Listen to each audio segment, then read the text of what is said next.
Frequency 0 has been activated. Help me. Please help me. They all think it was just a prank.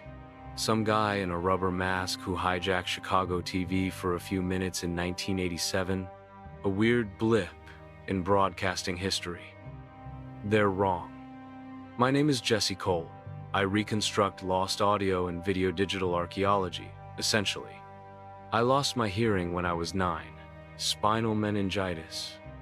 The doctors called it profound loss. My world became profoundly quiet, but it made my eyes sharper.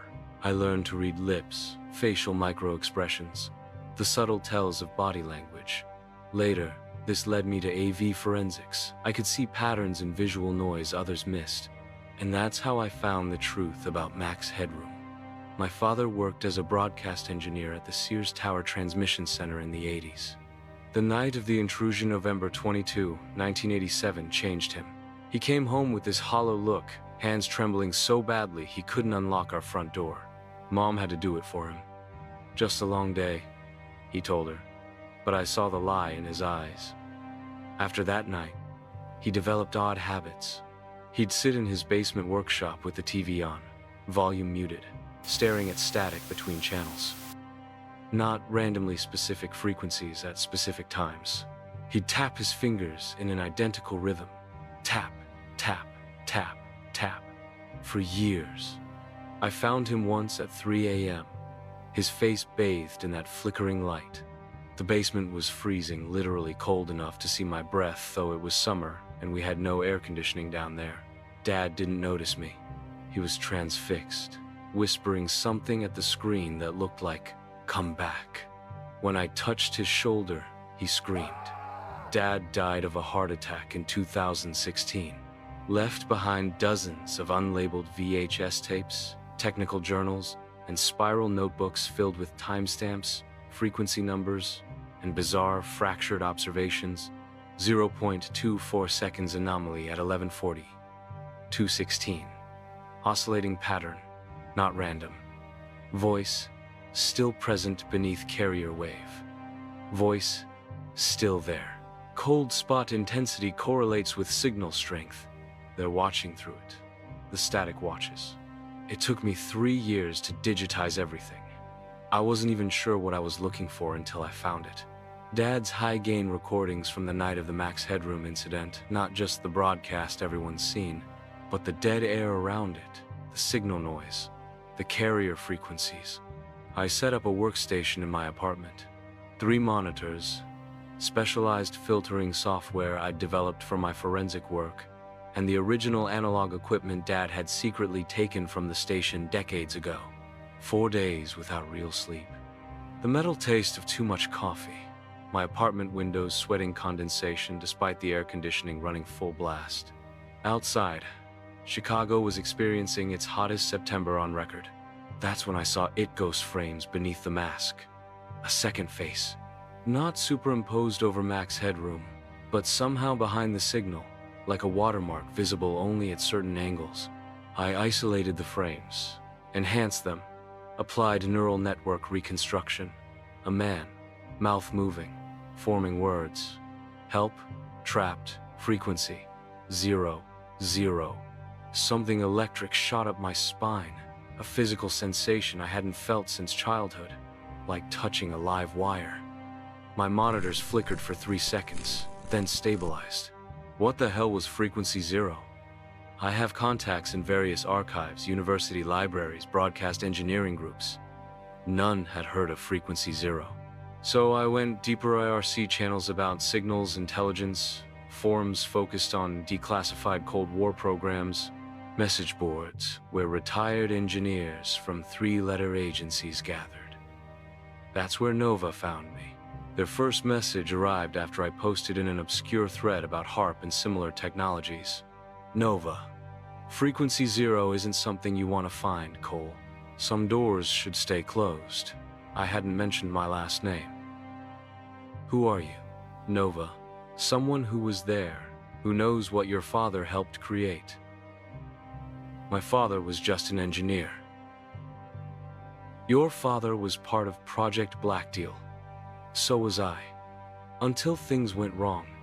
Nova's messages always came from different IPs.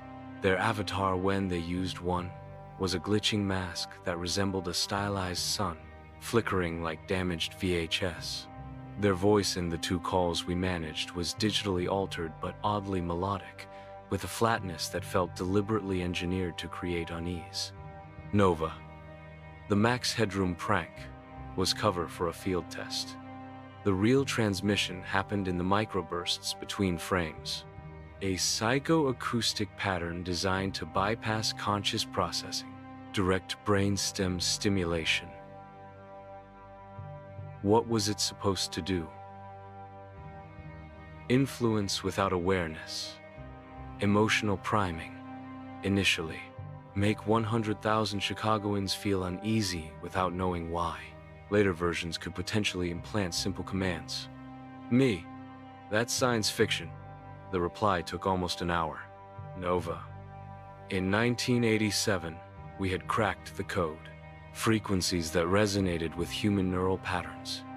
Your father was brilliant, mapped the intersection of sound, imagery, and subconscious response. But he had concerns about Black Deal's directive to weaponize his research. I stared at my screen, heart hammering. Nova. The night of the broadcast, your father tried to expose everything. He hijacked the signal himself, created the Max distraction as cover, while embedding a warning message in frequency 0 itself. But something went wrong. The feedback loop.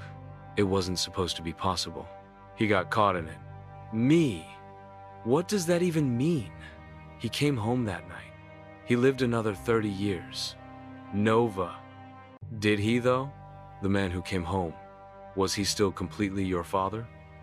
My coffee mug slipped from suddenly numb fingers, shattering on the floor. I need proof. 3 days later, a package arrived. No return address. Inside, a small metal device resembling an old Walkman, with headphone jacks but no apparent controls, and a USB drive containing a single 12-second audio file. The note read, "Your father's last true communication. When you're ready to hear it, plug the device into your system and play the file once. Do not loop it. I'm sorry." I waited 2 weeks, researched Project Black Deal, found nothing. Dug through Dad's journals again, and noticed something I'd missed. Tiny marks in the margins of certain pages. Dots and dashes. Morse code. FREQZEROTRAPPED. The nights grew colder despite the persistent heat outside. My apartment developed inexplicable cold spots. Electronics behaved erratically, lights flickering in that same rhythm. On, on. Dad's rhythm. One night, I woke at 3:17 a.m. to find my TV on, tuned to static. I hadn't turned it on. The room was freezing. I decided it was time. I connected Nova's device to my system.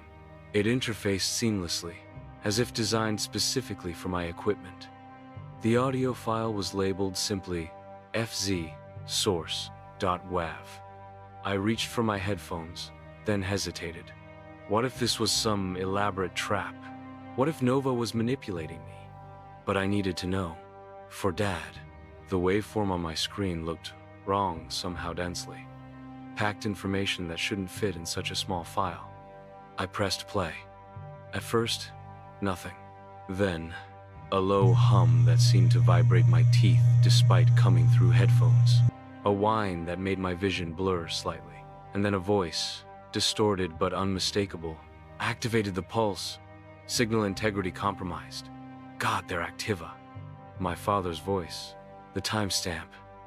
9:14 p.m., November 22, 1987. Minutes before the Max Headroom broadcast. Static followed, but not random static. It had structure, rhythm. I could almost understand it, like a language just beyond comprehension. Then my monitors all went black. The temperature plummeted. My breath clouded in front of me.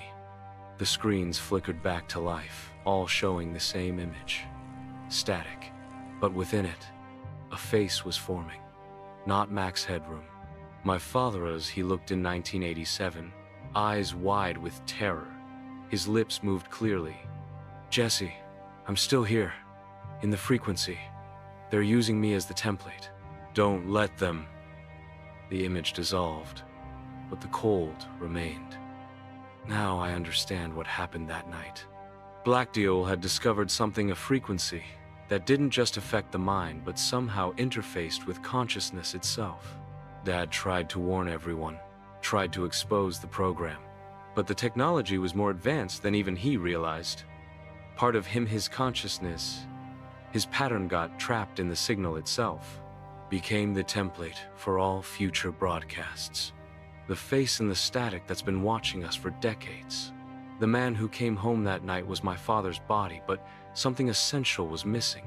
The tapping wasn't a nervous habitat, was an SOS, a part of him trying to reach out through the only channel left available.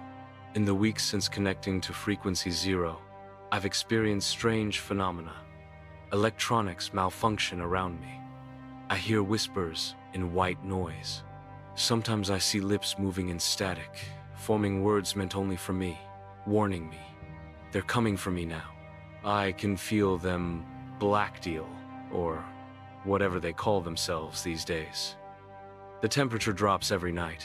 My screens flicker with faces that shouldn't be there. I'm sharing this because someone needs to know. The broadcasts never stopped, they just changed form. Digital now. Hidden in streaming content, social media algorithms, the electronic hum surrounding us all. What signals are bathing you right now? What frequencies resonate with your brain as you read this? That faint ringing in your ears? It's not tinnitus, it's Frequency Zero, and now it knows you're listening. Like, subscribe and comment.